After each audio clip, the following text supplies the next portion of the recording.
هو المعروف عني كآلاء ان انا دايما سبورتر للبنات، بحبهم جدا وبحب ادعمهم، بس دي الحاله الوحيده اللي ما بحبهمش فيها ابدا. Basmala, salve. Che cosa vuole? Prendo una pizza margherita e succo d'arancia. Non c'è margherita.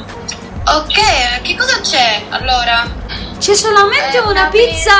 Ah, va bene. In questo caso possiamo vedere se c'è o non c'è. Grazie. Sì. Anch'io. Niente. Anch'io. Che bar? Se non ti piace puoi andare a mangiare da qualsiasi altra parte. No. io non ti vorrei. obbligato. ده المقلب التاني في سلسله المقالب اللي انا بعملها في طلابي في كورس البي 1. اللي متابعني من زمان عارف ان انا آلاء حسان مترجم ومحاضر لغه ايطاليه بدي كورسات. الفيديو اللي فات قعدتوا تقولوا لي انا بضطهد الشباب وان انا ظالمه ومفتريه، عشان اوريكم ان انا مش ظالمه ومفتريه مع دول بس، انا ظالمه ومفتريه في كل الحالات عادي جدا. Non c'è pizza margherita, non c'è pizza di funghi.